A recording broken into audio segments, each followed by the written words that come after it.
Assalamualaikum warahmatullahi wabarakatuh. Perkenalkan, nama saya Sandra Budi Fitria dari Prodi Pendidikan Guru Madrasah Ibtidaiyah semester 5 kelas D. Kali ini kita akan belajar tentang perubahan benda. Benda dapat mengalami perubahan akibat pelapukan, perkaratan, dan pembusukan. Benda-benda apa saja ya yang mengalami pelapukan, perkaratan, atau pembusukan? Yuk simak videonya. Yang pertama, kita akan belajar tentang pelapukan kayu. Pasti di rumah kalian terdapat perabotan yang terbuat dari kayu kan? Ya, perabotan kayu yang telah digunakan bertahun-tahun lama-kelamaan akan lapuk dan keropos. Kenapa itu bisa terjadi? Pelapukan kayu terjadi karena adanya pergantian suhu yang berlangsung secara terus-menerus. Suhu panas dan dingin menyebabkan permukaan kayu tidak licin. Kayu menjadi empuk dan keropos. Kayu yang terkena air akan mempunyai kelembapan tinggi. Kayu itu menjadi cepat lapuk dan menjadi tempat hidup jamur. Pelapukan kayu juga disebabkan oleh rayap atau serangga bubuk kayu. Bagaimana hewan tersebut dapat menggerogoti kayu? Mereka mempunyai enzim pencernaan yang membantu mencerna kayu. Apa ya yang akan terjadi apabila kayu-kayu penyangga di rumah kita sudah rapuh dan keropos? Ya, benar sekali. Rumah kita lama-kelamaan akan cepat roboh.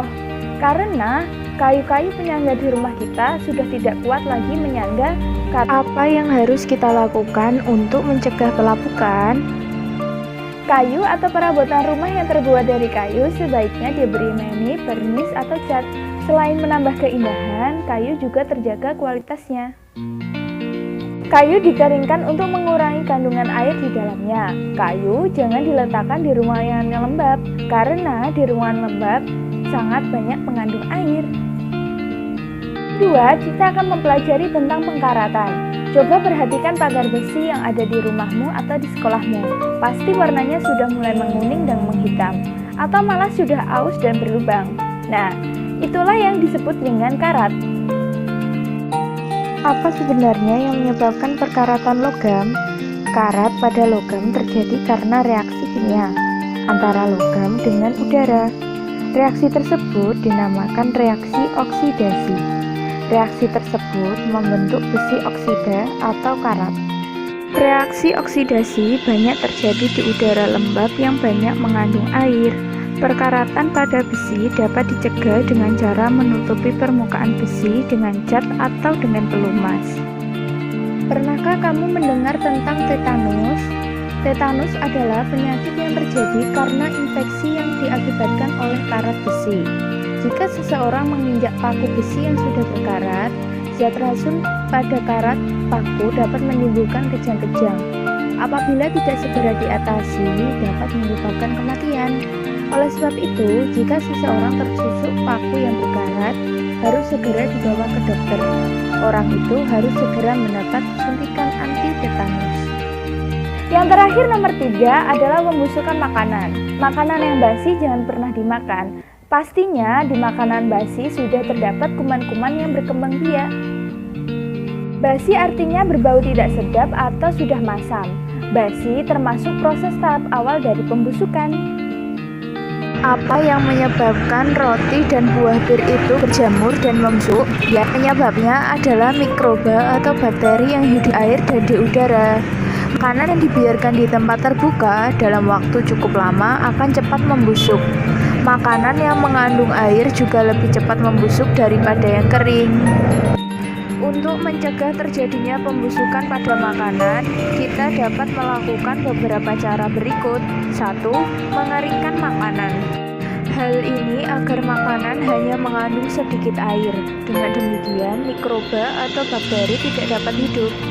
Yang kedua, menyimpan makanan dalam kulkas bertujuan agar mikroba atau bakteri tidak dapat berkembang biak. 3. Mengasinkan makanan atau membuatnya menjadi manisan. Garam dan gula pada makanan dapat membunuh mikroba atau bakteri, sehingga makanan menjadi lebih awet. 4. Memberi bahan pengawet, bertujuan untuk membunuh mikroba atau bakteri. 5. Disinari dengan zat radioaktif. Pengawetan dengan cara ini belum banyak digunakan karena efek sampingnya dapat merugikan kesehatan manusia. Menurut kamu, apakah penjelasan tadi sudah dapat dipahami? Kalau belum, simak video eksperimen ini ya. Coba masukkan paku yang masih baru ke dalam botol yang berisi air tanpa campuran apapun.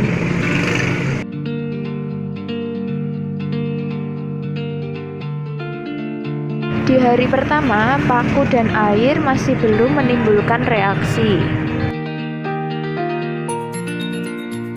Tapi coba lihatlah di hari kedua, air sudah tampak kotor dan paku sudah mulai kekuning-kuningan atau berkarat. Nah, inilah yang disebut dengan pengkaratan. Kalian juga bisa bereksperimen di rumah loh. Di eksperimen yang kedua, saya sudah menyiapkan 2 buah pisang yang masing-masing akan dibedakan tempat penyimpanannya. Pisang sebelah kiri akan ditempatkan di ruangan terbuka. Pisang sebelah kanan akan ditempatkan di lemari pendingin atau kulkas. Hari pertama, kedua pisang masih tampak segar, keras, dan kulitnya berwarna kuning. Praktikum di hari kedua. Pisang yang ditempatkan di tempat terbuka sudah mulai berwarna hitam, berjamur sedikit, layu, dan lembek. Sedangkan pisang yang diletakkan di lemari pendingin warnanya juga mulai menghitam, sedikit layu, dan sedikit lembek.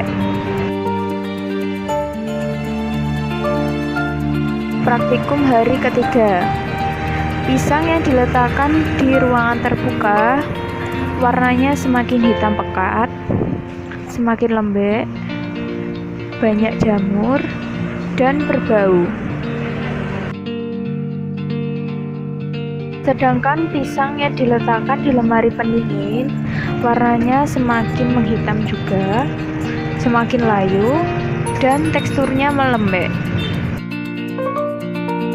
Ya, itu tadi beberapa penjelasan dari perubahan benda. Ada pelapukan, perkaratan, dan pembusukan. Ingat selalu pesan ibu untuk 3M, memakai masker, mencuci tangan, dan menjaga jarak. Thank you for watching. Dadah!